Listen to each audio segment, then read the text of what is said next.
Hi, it's been a while since we've had a look at a hot air station on the channel, and today we've got a new station that I've not seen before anywhere. This is the Mechanic 861DW Max, and this is a 1000 watt, 250 litres per minute hot air station. And I think it bears a few resemblances to the 861DW, hence why they've called it that. We've got the familiar presets at the front here, but a potentially nice addition to this over all of the other hot air stations that we've looked at so far is this has a full colour TFT display. Now this could make it quite an attractive unit, or it could completely ruin the user experience. So we'll find that out in this video. But this is very keenly priced. Let's have a look at the listing. This is from China Phone Fix store. So here it is on the China Phone Fix website, and they also have an AliExpress store, which I'll link in the description down below. But you can see the unit is coming in at quite a decent price, £120 for the unit on its own. Now you do have to pay shipping as well. This came by DHL, so it came really quick, but it is a little bit pricey. We're talking about £70 for shipping. So £210 delivered. Now if we compare it to the 861DW from Quick, you can see that is a little bit more expensive, and you still have to pay the same shipping price. And also, I've had a quick look at various stores in the UK. You can buy it for about £260 locally as well. So this has the potential for being a little bit cheaper and potentially with a slightly nicer user interface. Now the unit comes with a printed user manual, and we can have a quick flick through this. I don't think there's anything really too surprising. It's very similar to the Quick in terms of its specifications. It'll be very interesting to see how much of the inside resemble some of the units we've looked at in the past.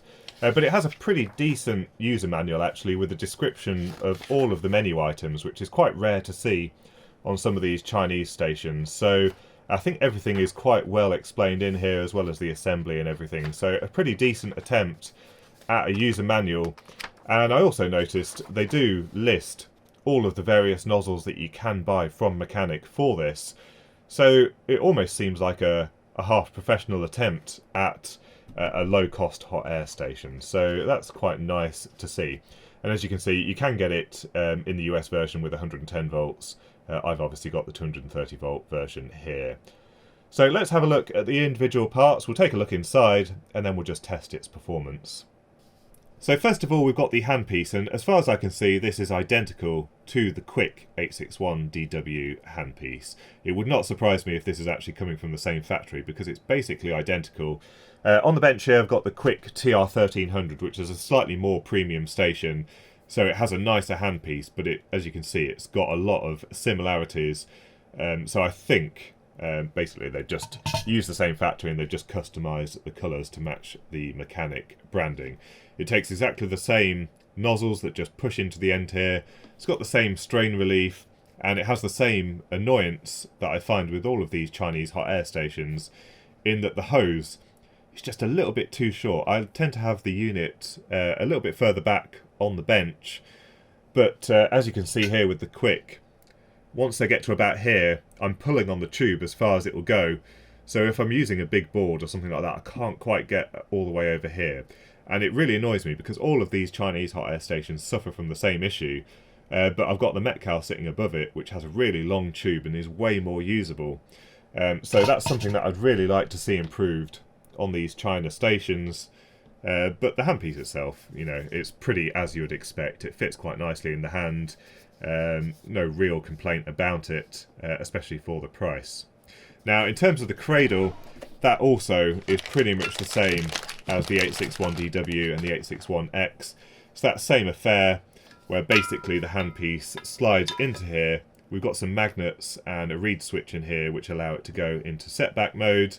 And then we've got a little tool here to help pull out the nozzles so we can swap them. But there's no tool storage in this one. So you do have to keep these loose. And when you take out the nozzle, it's just going to fall in the bottom here, and you have to wait for it to cool down before you can retrieve it. But it feels okay. It's a weighted base. There's quite a thick piece of metal here, so there shouldn't be any issue with it toppling over, despite the lead not being the most flexible, but it seems pretty stable. No real complaints there. Now we also get 4 nozzles with this unit, which is nice to see. You often don't get that much variety with these units. So we've got a 10, 8, 6 and a 5mm nozzle 5mm, great for high density boards where you just want to heat a very small area. Now, I did show in the user manual you can get a whole selection of nozzles, but if you don't have the correct nozzle for a QFP device, for example, you can use the much bigger nozzle, or you can use it without any nozzle at all, but it's nice to have that selection there. And these just push into the end of the hot air handpiece, and they're retained really quite nicely. They don't come out, they don't drop out without actually being pulled out. But the way this works is you just slide this onto here and pull, and as you can see that drops into the area there. But you can then put a cold nozzle into here without any trouble and quickly get it going again. And here we have the main unit, and the front panel is dominated by the colour TFT on the front here. Now, it doesn't say what the resolution is in the user manual, so we can have that as a bit of a surprise when we power it up. But the rest of it looks quite similar to some of the other hot air stations. We've got 3 presets at the bottom here. We've got adjustment for airflow, adjustment for temperature, up and down for increasing the air up and down, left and right for increasing the temperature or decreasing it, but it would appear that the left and right and the up and down have been selected because that also helps us navigate the user menu, which is quite nice because if you recall when we reviewed the Quick TR1300A, the buttons on the front panel didn't correspond in any way whatsoever to the user interface. It was only suitable for making adjustments with the temperature and airflow. So this is much nicer because we can obviously go up and down, left and right through the menus. And these stars appear to just be an accept or save button for when we're in those user interfaces. Also on the front panel we've got the strain relief and then the tube going off to the handpiece. On the top we've got a carry handle. I'm not sure how useful that is really. You could obviously unscrew that and have it so that that doesn't exist. There is a warning sticker on here. It says, please don't regulate the window mount too large. Avoid destroying the around elements. Now, it doesn't make a huge amount of sense. I think what it's saying is don't adjust the airflow in large amounts, and I'm guessing because potentially the PID loop might not respond quite quick enough and possibly cause the heating elements to be stressed a little bit. That's the only explanation I can think of. Maybe if we went from really high flow rate and then ramped it right down to 0. Actually, it'd be more likely with the preset buttons. Perhaps if we went from really high flow rate to almost nothing, there is an opportunity there for overheating the elements. I would hope there's still an over temperature cutoff in some way, but that's the only thing I can think that would refer to. There's nothing on the sides of the unit. On the bottom we've just got some large feet as well as the anti-vibration mount for the blower. And then on the back of the unit we've got a large mains power switch as well as an IEC connector and a fuse in here, an earth connector here. And if we look through we can actually see quite a large iron core transformer, and this unit is actually quite heavy. Now that's quite surprising. That's presumably for the blower. But on all of the other units we've seen switch mode power supplies, so it'd be very interesting to see inside this unit. We've got a rating plate here, a serial number, as well as something to say that it's been tested. This looks like it was made at the end of 2021, so it's just over a year old. But yeah, let's have a look inside. It looks quite promising. So here's the insides of the unit. Now this label did come off the transformer, it was loose inside the box. What we can see is it's got a 19 volt winding which is for this brushless DC motor. So once this has been rectified, we're talking about 24 volts or so through this brushless DC motor controller, and then we've got an 8 volt winding for all of the electronics on the front panel. So based on this blower is somewhere around 30 watts or so, a little bit smaller than some of the others that we've seen in the Quick stations, but still quite a large unit. I think it's quite similar to what we saw in the Best hot air station if I remember correctly. Now, it is a little bit puzzling why they've gone for a full Y-wound transformer, because it is really quite heavy. And a transformer like this, at least in the UK, would cost quite a lot more than an equivalent switch mode power supply. But I'm certainly not going to complain about a proper transformer in a piece of equipment. Now, I'm not really sure what's happened here. There seems to be a bit of splatter on the PCBs at the back.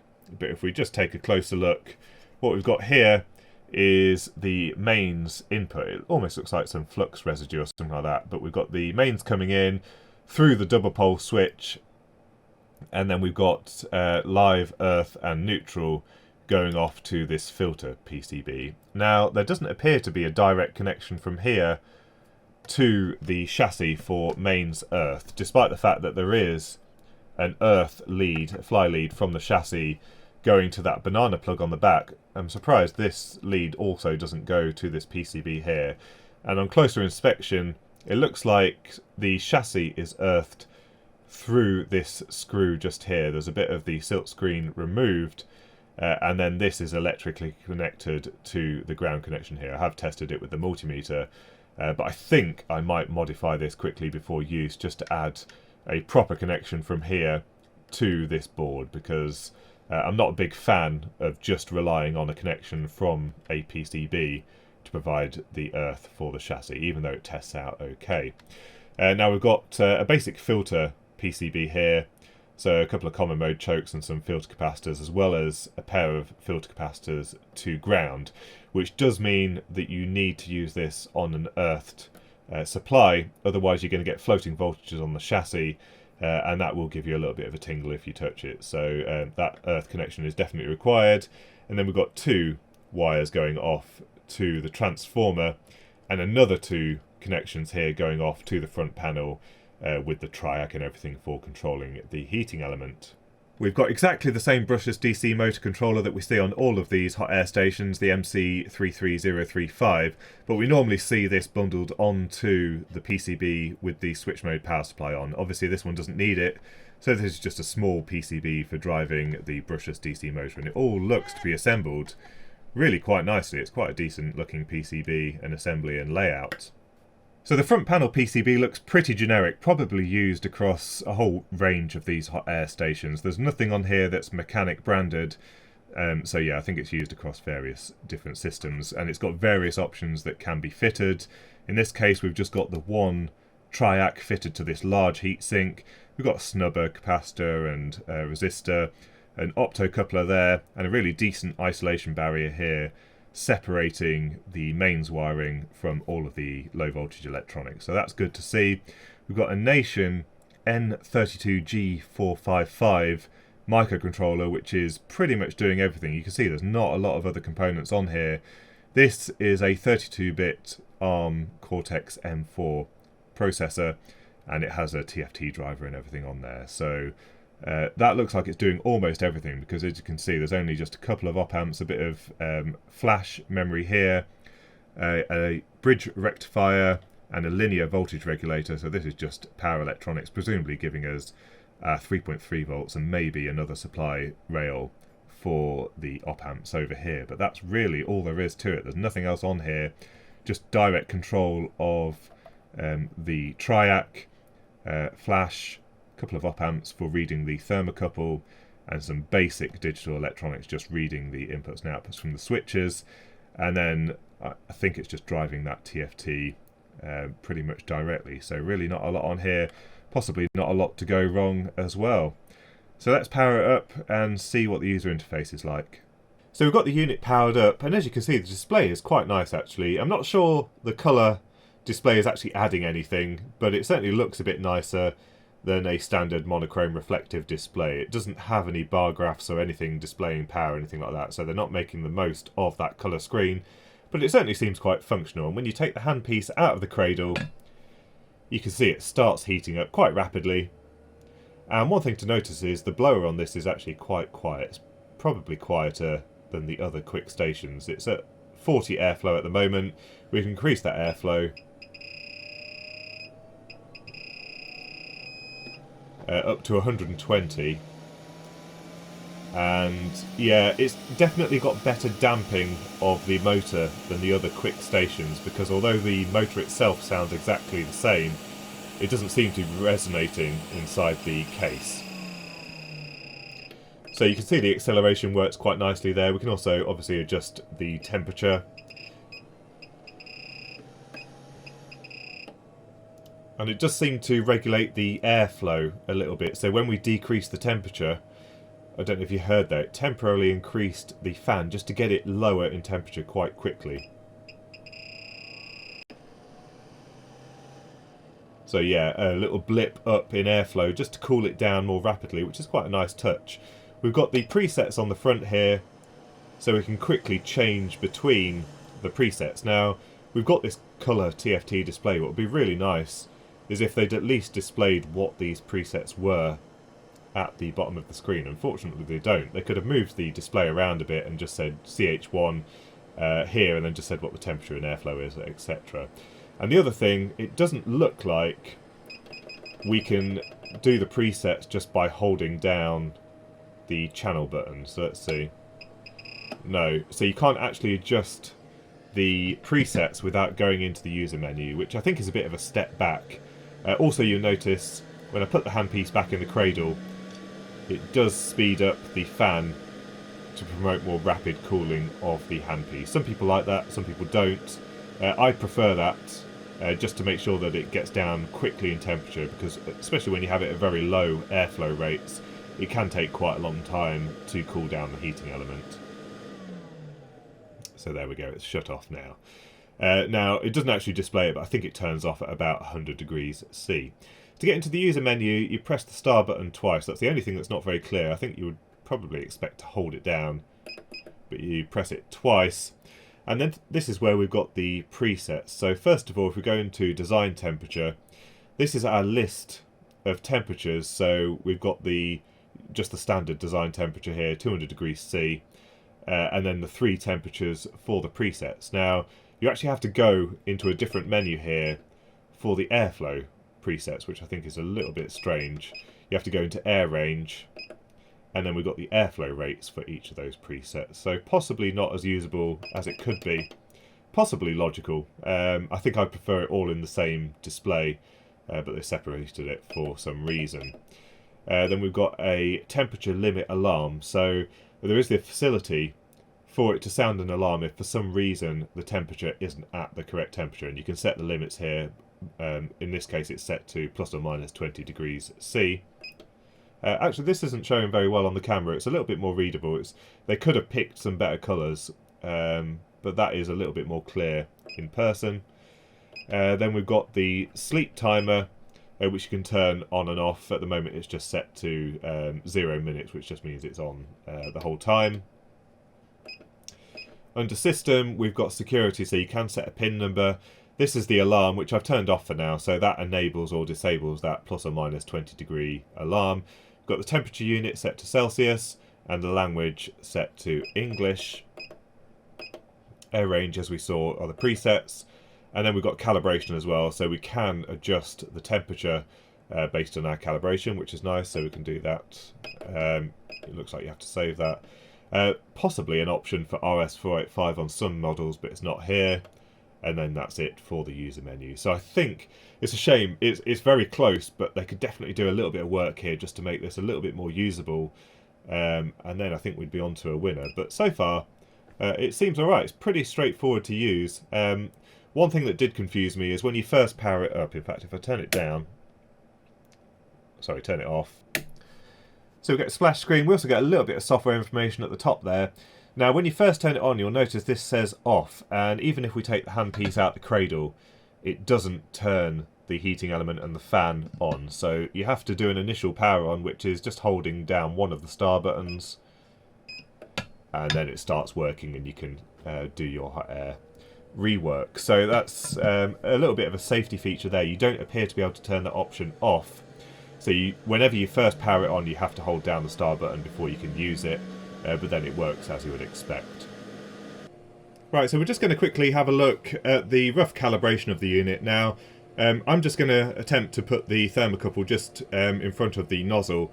This isn't the most accurate way. I think how they calibrate these units is they have a box with a thermocouple in it, and then we're measuring the overall temperature of all of the air coming out of it rather than at the tip of the nozzle. So we might see some slightly higher temperatures here, but let's have a look how it looks. So yeah, I mean at the tip of the nozzle we're talking about 85 degrees high. Let's have a look at 350 degrees C. and we'll probably see something based on that about 420 or something like that. So it takes its time getting up to that temperature.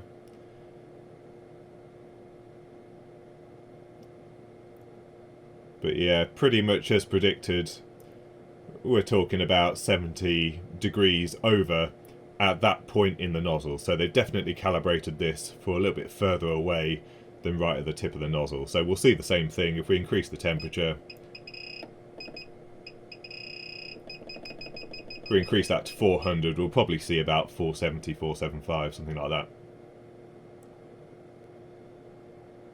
Yeah, there we go, 475, 476. So pretty consistent offset there. So yeah, they've definitely calibrated this at a slightly bigger distance when measuring a general volume of air coming out of there, not at the tip of the unit. But as you can see, it's pretty consistent across the band. So if you wanted to adjust that, you could do in the menu. What I tend to find is the numbers don't actually matter that much. You're more looking for the reaction on the PCB.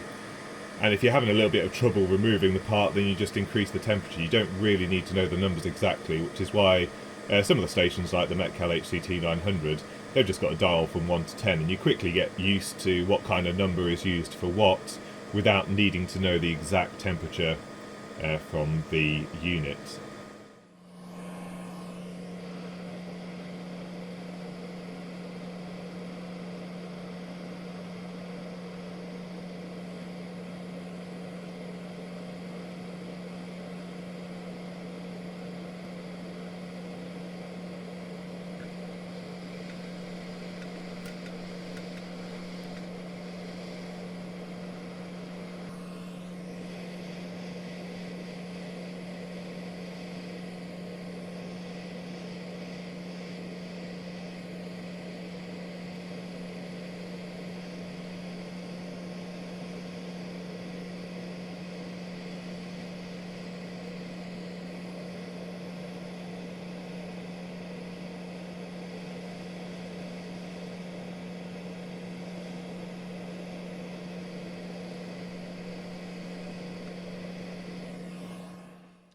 So that's a look at the Mechanic 861DW Max, and it seems to work really well. So I've got no complaints in terms of the operation. Build quality, absolutely fine. It's nice to see that actual EI core transformer in there. There was the improvement that I mentioned. It would be worth adding a proper earth fly lead from the mains connector to the chassis, but as it stands, it does give a good low impedance earth connection through the PCB. I think it would just be a bit more robust with that fly lead. And if you're in the market for a hot air station, I think this is a good contender for the Quick 861DW, just given by the fact that it's coming in at a better price. The only problem I've really got with this, I think they missed the mark a little bit with the graphical user interface. They've got this really nice TFT, which is really readable. It's got a decent resolution, so you can fit a lot on the screen, but I think they just didn't make the most of that user interface. It's almost like the design was rushed, or they just didn't think it through properly. Really, you need a user experience designer to design the user interface on one of these units to make the best use of it. But even just from an engineering point of view, it'd be great if you had the presets echoed up here with what these buttons are actually going to do. Something like a bar graph which says how hard the heater is working would be a nice addition. Just a few little tweaks and a few little things in the menu as well that would be nice, that would turn this into an absolutely amazing product. But the user interface is just very slightly letting this down. But I'm being quite critical of it. I mean, as a functional unit at such a low price, I think this is actually a really good buy. So I'll put a link in the description to this item if you want to take a look at it. So if you've got any thoughts or comments, don't forget to leave them in the comments section. A big thank you to China Phone Fix for actually sending this through for the review, so I didn't have to buy it myself. And I hope you enjoyed the video, and until next time, thanks for watching.